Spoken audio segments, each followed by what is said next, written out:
آموزش ساخت انیمیشن با ابزارهای کاملا رایگان هوش مصنوعی رو شروع می‌کنیم. تو قسمت قبلی انیمیشنی رو با هوش مصنوعی ماجیک لایت ساختیم. امروز می‌خوایم همون انیمیشن رو با یک ابزار دیگه امتحان بکنیم و شما ببینید که کوالیتی و کیفیت ساخت هر هوش مصنوعی به چه صورت است. پس برای هر پروژه‌تون متناسب با اون انیمیشن و یا ویدیویی که می‌خواید بسازید رو میتونید انتخاب بکنید که با چه هوش مصنوعی کارتون رو انجام بدید. آموزش کاملش رو الان تو این ویدیو داریم و میبینیم. وارد چت جی پی تی میشیم. من تو چت جی پی تی گفتم که 10 تا ایده برای ساخت انیمیشن با هوش مصنوعی به من بده که از 2 تا کاراکتر دختر و پسر استفاده شده باشه. بلافاصله 10 تا ایده رو به من داد. یه توضیح هم در رابطه با هر ایده داره که میخونید و ایده مورد نظرتون رو انتخاب میکنید. ایده شماره 5 رو من دیدم ایده مناسبی است و خواستم روی این کار بکنم. این توضیح رو هم بدم که تمام این سایت هایی رو هم که ازشون استفاده میکنم لینکش رو در قسمت دیسکریپشن میذارم و کلی متریال ها و عکس هایی رو هم که اینجا استفاده میکنم تو کانال تلگرام میذارم. لینکش پایین ویدیو در قسمت دیسکریپشن هست و میتونید ازش استفاده بکنید.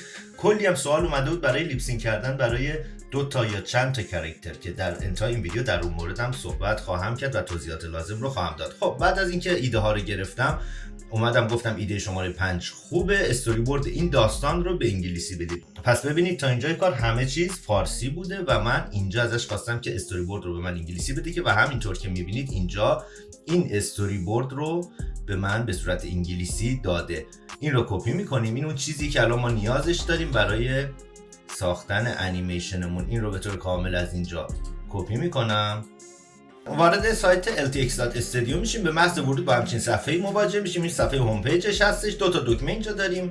دکمه Start for Free رو داریم و این بالا هم همون هست، فرق نمیکنه. روش کلیک میکنیم و وارد این صفحه میشیم. هم با جیمیلتون هم با ایمیلتون میتونید اینجا لاگین بکنید. روی ساین اپ کلیک میکنیم. این صفحه برامون میاد. ما الان باید اینجا ایمیلمون رو وارد بکنیم. من یک سایت ساخت ایمیل موقت هستش که این سایت هستش. من این لینک این رو هم براتون در دیسکریپشن میذارم و میتونید اینجا هر چند تا ایمیل خواستید بگیرید. پس از هر هوش مصنوعی که استفاده میکنید تنها کاری که نیاز دارید بکنید اینه که به محض اینکه کردیتتون تمام بشه بیاید اینجا و یه دونه ایمیل بردارید. همونطور که ببینید فقط روش کلیک میکنم و کپی میکنه. برمیگردیم در سایت LTX.studio. اون ایمیل رو اینجا پیست میکنم. سند کد رو میزنم. یه کد الان برای اون ایمیل برای ما میفرسته. خب چک میل رو روش کلیک میکنم. همونطور که میبینید منتظر میشیم تا اون ایمیلی رو که الان سایت LTX.studio برامون فرستاده برام به دستمون برسه. خب ایمیل رو به ما داد. روش کلیک میکنم و اون کد رو من الان باید از اینجا بردارم. 660 731 هستش. برمیگردیم اینجا و 660 731 رو وارد میکنیم. منتظر میمونیم تا لاگین بکنه و میبینید که چقدر راحت ما میتونیم الان وارد سایت بشیم و دیگه اون مشکلات رو نداریم. خب اینجا یه سری برای ما پالیسی ها هستش که میاره. این 2 تا تیک رو میزنیم، اکسپت رو میزنیم، وارد این صفحه میشه. اینجا یه سری سوالات میپرسه که در واقع برای اطلاعات خودش هستش. اینها رو دونه بدونه جواب بدید و دان رو میزنیم. این صفحه سایت LTX.studio هستش. فوق العاده سایت قدرتمند و قوی هستش و خیلی خوب میتونید باش کار بکنید و انیمیشن های واقعا حرفه‌ای رو بسازید. خب برای شروع کار این قسمت بالا دقت بکنید. یه دونه دکمه نیو پراجکت هستش. روش کلیک میکنم. این صفحه میاد. 2 تا قسمت داره. قسمت اول جایی هستش که شما از اینجا میتونید استوری بورد خودتون رو باش بسازید و همین کار رو ما الان توی چت جی پی تی انجام دادیم. پس باش کاری نداریم. وارد قسمت دوم میشیم. روی این کلیک میکنم. توی این قسمت این استوری بوردی رو که الان چت جی پی تی به ما داده بود اینو برمی‌داریم تا این قسمت هستش. این رو کپی میکنیم و میاریم اینجا ما پیستش میکنیم. دقت بکنید تا 12,000 کاراکتر میتونیم بنویسیم که الان ما 2321 کاراکتر نوشتیم. از این قسمت آپلود تکست میتونید اگه فایل وردی یا فایل پی دی اف هرچی دارید از اینجا میتونید وارد بکنید. بعد از اینکه استوری بوردتون رو وارد کردید روی دکمه اوکی کلیک میکنیم تا وارد مرحله بعد بشه. نکست رو میزنیم از این قسمت سمت راست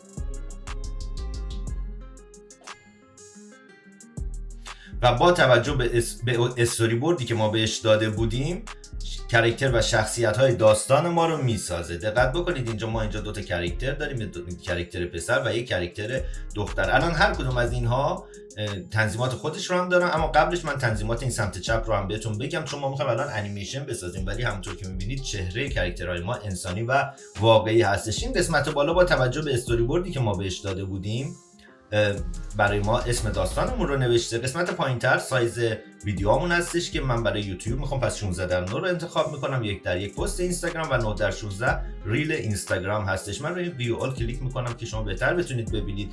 کاراکتر ما انسانی هستش، چون الان روی گزینه ما سینماتیکمون هستش، روی این گزینه هستش. همونطور که میبینید حالتهای مختلف رو داره، 3D کارتون داره، انیمه داره. مثلا من روی انیمه کلیک میکنم بلافاصله تغییر میده و از حالت انسانی کاراکترهای ما رو به حالت انیمه در میاره.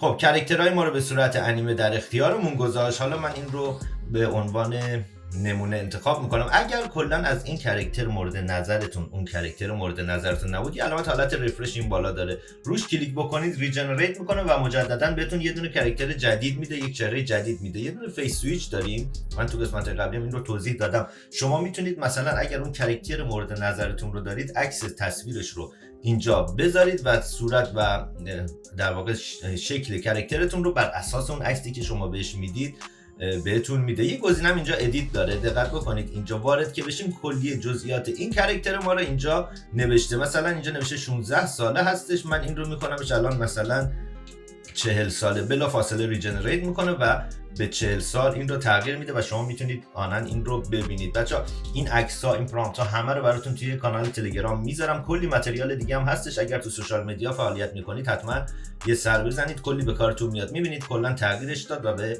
40 سال تغییرش داد. الان من این رو همون مثلا 16 سال میذارم که برگرده حالت قبلی خودش. یه سری در واقع المان‌های دیگه هم تو تصویر هست، مثل مدل مو، رنگ لباس، رنگ کفش، هر چیزی که شما میبینید. از این 2 قسمت شما میتونید به صورت کلید واژه اینها رو تغییر بدید. اگر تغییراتتون مورد پسندتون بود، حتی میتونید اسمش رو اینجا تغییر بدید. اپلای رو میزنید، در غیر این صورت کنسل رو میزنیم و وارد این قسمت میشه. پایین صفحه سمت راست دوباره نکست رو میزنیم، وارد قسمت بعد بشه. خب استوری بورد ما رو یک بار دیگه برامون اوورد. اینجا قشنگ بشینید بخونید استوریتون، داستانتون رو. اگر اسلای نیاز داشت روی ادیت کلیک بکنید، اگر خواستید حذف بکنید این دکمه سطل زباله اینجا هستش، میتونید باهاش اون قسمت رو حذف بکنید و یا اینکه کپیش بکنید. اگر همه چی هم اوکی بود، دوباره روی این دکمه سمت راست پایین روی دکمه استارت کلیک میکنیم و وارد قسمت بعدی میشیم. منتظر میشیم بر اساس استوری بورد ما داستان رو برامون بسازه. بچه اگر ویدیو هم تا اینجا دوست داشتید و براتون مفید بوده، لطفاً کانال رو سابسکرایب بکنید و اگر هم لایک بکنید از من حمایت میکنید. باعث میشه این ویدیو در معرض دید افراد بیشتری قرار بگیره. دم همتون گرم که حمایت میکنید. خب همونطور که میبینید بر اساس اون استوری بورد ما سکانس بندی کرده و همون کلیه عکسای ما رو با کاراکتر یکسان. مهمترین بخش ساخت انیمیشن طولانی ساختن کاراکتر یکسان هستش که ما این رو اینجا الان داریم. شما اینها رو ببینید و بر اساس اینها میتونید شما الان عکسای مورد نظرتون رو بردارید. اما اینجا یه اشکالی پیش میاد. ببینید شما اگر بخواید از نسخه رایگان استفاده بکنید، من الان دارم آموزش رایگان رو میدم، اگر بخوایم در رابطه با نسخه اشتراک پولیش صحبت بکنیم کلی امکانات دیگه هم داره. اما چون رایگان داریم کارمون رو انجام میدیم، ببینید شما کلی اینجا عکس هستش و قطعا شما نمیتونید تمام این عکس ها رو بسازید و ازشون استفاده بکنید. پس کاری که باید بکنید اینه که مثلا بیاید بشینید این قسمت پایین پرامپت‌ها رو بخونید، روی دکمه جنریت کلیک بکنید، الان عکس این رو هم به ما میده، یا عکس بعدی. اون تعداد عکس‌هایی که میخواید رو برمیدارید و حالا جلوتر بهتون میگم که چطور میتونید داستانتون رو با این فیکس بکنید و به مشکلی هم بر نخورید. خب مثلا این عکس رو برداشتید. چیزی که الان من مد نظرم بود که این ویدیو رو براش دارم میسازم اینه که ببینید ما این ویدیو رو تو قسمت قبلی ساختیم. میتونید لینک اون ویدیو هم میذارم تو دیسکریپشن، میتونید اونم ببینید بعد از این ویدیو اگر تا حالا ندیدید. نوع چهره کاراکترهای ما فرق میکنه، پس ما میتونیم شکل‌های مختلف ببینید. اون انیمیشنی که میخواید بسازید میخواید واقعا به چه صورت باشه و یه سری تنظیمات هم این داره. این رو هم خیلی سریع بگم براتون. ببینید اینجا یه دونه دکمه تولز داریم، من روش کلیک میکنم، 4 تا گزینه اصلی داره. قسمت اولش روی گزینه فیس اکسپرشن روش کلیک میکنم، این صفحه برای ما باز میشه. شما هر تغییراتی رو که بخواید میتونید اینجا روی تصویرتون بدید. خب یه سری تنظیمات این سمت چپ داره. ببینید قسمت اول شما، من این مور رو بزنم که شما بهتر ببینید، اینجا شما میتونید تغییرات ظاهری به چهره کاراکترتون بدید. مثلا این حالت سورپرایز هست، من روش کلیک بکنم چهره کاراکتر من رو به صورت سورپرایز در میاره، به صورت خندونش میتونم بکنم، یا هر حالتی که دیگه خواستید، انگری عصبانی هستش، یا هر حالتی که خواستید متناسب با داستانتون شما میتونید این چهره رو تغییر بدید.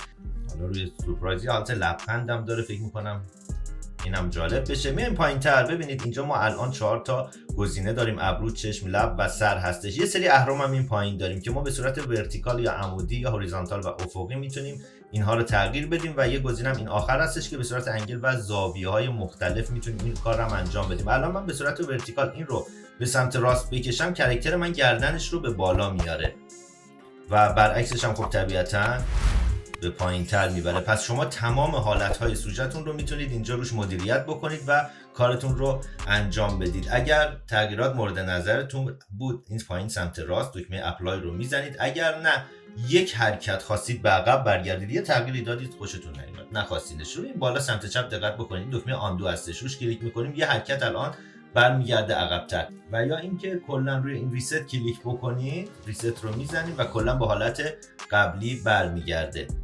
من از این قسمت بالا سمت چپ دکمه بک رو میزنم برمیگرده. پس ما دونه به دونه میتونیم روی کاراکترامون این تغییرات رو هم اعمال بکنیم.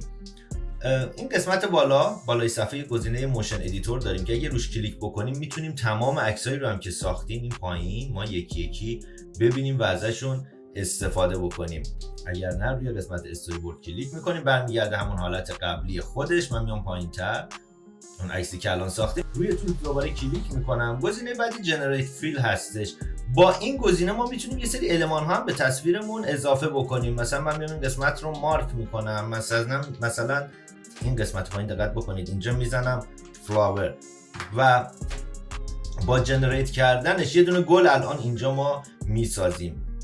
حالا این گل اگر حالا من فقط یه فلاور نوشتم، هر چقدر بیشتر توضیح بدید دقیق‌تر براتون میسازه. اینو آندو میکنم، برش میدارم. و این قسمت ببینید بالا یه دونه ریموو آبجکت داریم که من این رو الان جلوتر بهتون توضیح میدم در موردش. این رو کنسل میزنم و میام دوباره روی دکمه تولز، همون ریموو آبجکت رو اینجا هم داریم که روی این کلیک میکنم. با ریموو آبجکت شما میتونید اون بخشی از تصویرتون رو که نمیخواید باشه مارکش بکنید و بلافاصله شروع میکنه حذف کردنش. اونی رو که شما مارک کردید همونطور که میبینید این قسمت اول رو کم کرد و اگر تغییرات مورد پسندتون بود رو دان کلیک میکنید، در غیر این صورت کنسل رو میزنیم و یه سه تا نقطه اینجاست. روی تولز یه گزینه آخر هم هستش که شما میتونید انگل و زاویه دوربینتون رو هم باش مشخص بکنید. سه تا نقطه هم اینجا هستش، من روش کلیک میکنم. با این دکمه گزینه دوم شما میتونید خیلی راحت عکستون رو دانلود بکنید. تمام عکساتون رو دانلود میکنید و برمیدارید و برمیگردیم توی چت جی پی تی. خب توی اینجا ببینید من برای کاراکتر، ما توی ماجیک لایت باید کاراکتر دختر و پسر رو میساختیم و اینجا من پرامپتاش رو گرفته بودم، با این کاری نداریم.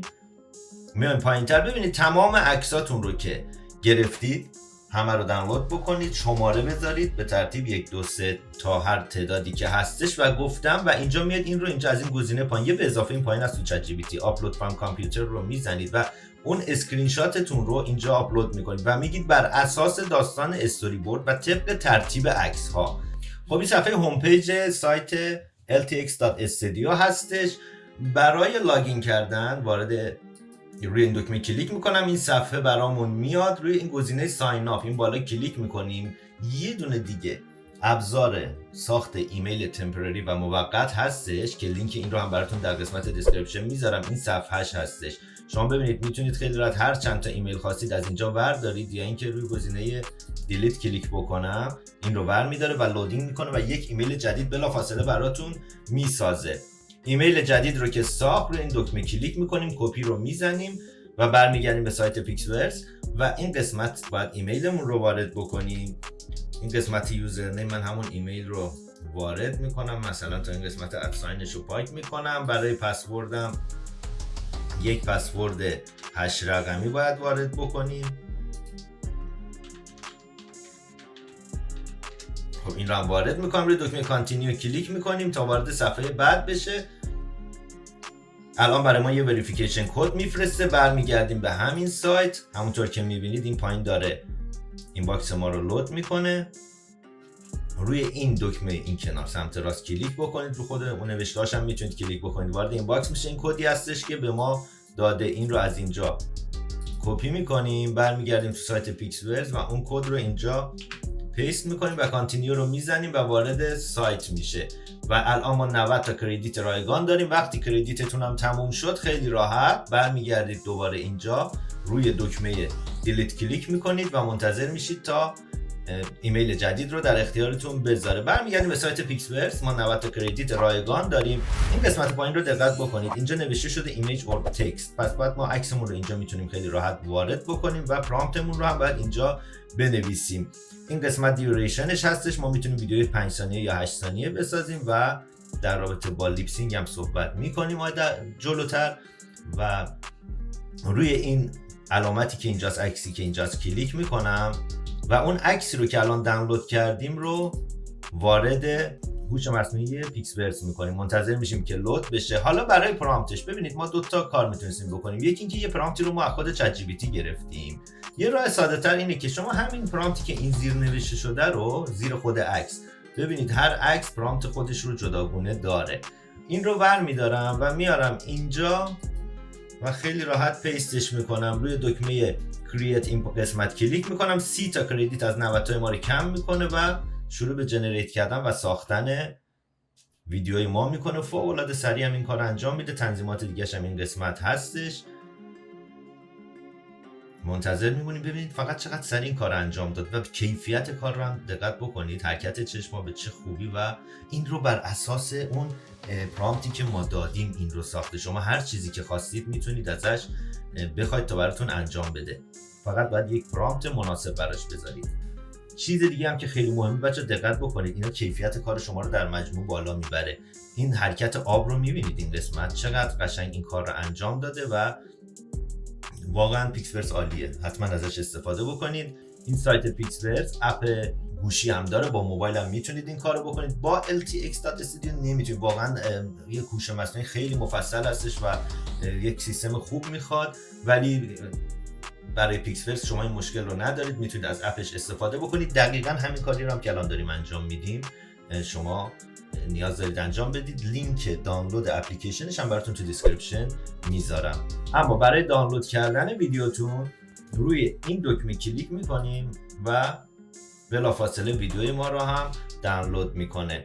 خب برمیگردیم دوباره به چت جی پی تی. ببینید من اومدم پایینتر، ببینید کاری که شما باید انجام بدید، حتما عکساتون رو از LTX.studio بردارید، ترتیب بهش بدید و گفتم بر اساس داستان استوری بورد و ترتیب عکس‌ها متن صحبت شخصیت داستان رو به انگلیسی به من بگو. خب ما اینجا صحبت‌های شخصیت‌های مختلف رو به ما داده. من حالا برای نمونه همین اولی رو برمی‌دارم و وارد سایت 11 لبز میشم. یکی از بهترین سایت‌ها هستش برای تبدیل متن به صوت. اگر میخواید به انگلیسی این کار رو انجام بدید، روی ترای فور فری کلیک میکنیم و وارد این صفحه میشه. هم میتونید با جیمیلتون وارد بشید هم با ایمیلتون. من حالا با جیمیل ساین اپ میکنم. این سایت 11 لبز شما یه بار ساین اپ بکنید دیگه خیلی میتونید ازش استفاده بکنید. محدودیت کردیتش به اون صورت نیستش. گت استارتد رو بزنید و وارد صفحه اصلی میشیم. این صفحه هستش که حالا برای تبدیل متن به صوت روی تکست تو اسپیچ کلیک میکنیم. اون متنی رو که کپی کردیم رو اینجا پیست میکنیم. دقت بکنید این سمت راست الان روی راشال هستش. میتونید اینجا شما در واقع صداهای مختلف رو انتخاب بکنید. مثلا این قسمت بالا هم مثلا میتونیم سرچ هم بکنیم. مثلا من این کاراکتر رو برمیدارم، فقط کافیه روی دکمه جنریت اسپیچ کلیک بکنید، بلافاصله صدا رو براتون میسازه و بعد از اینکه صدا رو ساخت روی این دکمه کلیک میکنیم و صدامون رو برامون دانلود میکنه. برمیگردیم به سایت پیکسورز، روی این دکمه بک میزنم، برمیگردم صفحه اصلی. حالا اینجا ما میایم روی گزینه اسپیچ کلیک میکنیم. دوباره ببینید اینجا ما 2 تا حالا جا داریم. میایم روی گزینه اول، روی این لوکال فایل کلیک میکنیم، ویدیویی رو که الان دانلود کردیم رو آپلود میکنیم این قسمت. حالا روی این گزینه کناریش که کلیک بکنید، شما آپلود آدیو رو روش کلیک بکنیم، اون صدایی رو هم که الان ساختیم ما اینجا میتونیم وارد بکنیم، منتظر میمونیم هر دوتاش که آپلود شد، روی جنریت کلیک میکنیم، دوباره 30 تا دیگه کردیت ازمون کم میکنه و این کار رو برامون لیپسینگ میکنه. منتظر میمونیم. مثلا فوق العاده است، خیلی سریع این کار رو انجام میده. با هر هوش مصنوعی دیگه بخواید این کار رو انجام بدید، حداقل برای این کار شما نیاز دارید که حداقل 4-5 دقیقه مینیمم منتظر بمونید. It's beautiful here, like a dream. It's beautiful here, like a dream. It's beautiful here, like a dream. It's beautiful here, like a dream. و باز هم من اینو کوچیکش بکنم. برای دانلود کردنش روی این دکمه میتونید کلیک بکنید و نسخه لیپسینگ شدهش رو هم دانلود بکنید. خب حالا دو تا نکته میمونه اینجا. اولیش این که بعد از اینکه ما فایلامون رو ساختیم با لیپسینگ و موارد دیگه چیکارش بکنیم، اما قبل از اون میخوام یه صحبتی در رابطه با لیپسینگ کردن ویدیو داشته باشم با چند تا کاراکتر. ببینید الان این عکسی رو که ما اینجا لیپسینگ کردیم، چون یه دونه کاراکتر داشتیم خیلی راحت ما این کار انجام دادیم و بدون مشکل بود. یه دونه کاراکتر تو تصویر بود و خیلی راحت کاراکتر ما رو شناخت و ما هیچ مشکلی از این بابت نداشتیم. اما اگر چند تا کاراکتر داشته باشیم اونجا یکم برامون مسئله میشه و اون اینه که ممکنه که مثلا ما یک کاراکتر دختر و یک کاراکتر پسر تو تصویر داشته باشیم، وقتی که میخوایم لیپسینگ بکنیم صدای دختر رو روی کاراکتر پسر بذاره. حالا باید چیکار بکنیم؟ این یک مقدار اینجا بحثش مفصل میشه. من باید براش یه ویدیو براتون بسازم و قول میدم که توی همین 1-2 قسمت آینده این کار رو انجام بدم و خیلی دقیق این کار رو براتون نشون بدم که شما چطور این کار رو بدون هیچ اشکالی و خیلی سریع انجام بدید. و اما تا موقعی که این کار رو انجام بدیم، من الان یه توضیح خیلی سریع میدم براتون، چون خیلی بچه‌ها در این مورد سوال پرسیده بودن و شما میتونید از این طریق فعلا کارتون رو انجام بدید تا آموزش کاملش رو براتون توی چند روز آینده بذارم ویدیوش رو. ببینید شما مثلا 2 تا کاراکتر دارید. یکی از کارهایی که باید انجام بدید اینه که ببینید شما باید کاری رو انجام بدید که این هوش مصنوعی کاراکتر مورد نظر شما رو بشناسه. اگه شما 5 تا کاراکتر هم تو تصویر دارید، اونی که شما میخواید رو ببینه. در واقع هوش‌های مصنوعی کاری رو انجام میدن که شما ازشون میخواید. حالا توی پرامپت ما بهش توضیح میدیم یا کارهای از این دست. اما اگر ما ازش نخوایم، اون میره اون چیزی رو که فکر میکنه شبیه به اون چیزی که ما تو فکرمونه. حالا ممکنه متفاوت باشه. پس شما باید کاراکتر مورد نظرتون رو نشون بدید. مثلا الان ما 2 تا تصویر داریم. شما میتونید کراپ نکنید، تصویرتون رو نبرید. میتونید از ابزارهای ادیت استفاده بکنید، روی یکی از کاراکتراتون رو بپوشونید که اصلا دیده نشه تو تصویر و اون رو باید ببرید و ویدیوش رو خروجی بگیرید، روی اون نصفه‌ای که الان مونده روی اون لیپسینگ بکنید. رو کاراکتر اولتون هم همین، دومتون هم همین کار انجام بدید. بعد این 2 تا کاراکتر رو بعد توی ادیت کنار هم بذارید و حالا روش‌های مختلفی هستش. حالا کراپ میتونید بکنید، ماسک میتونید بکنید. اینا رو من تو 1-2 روز آینده حتما تو این ویدیو به طور کامل بهتون نشون میدم.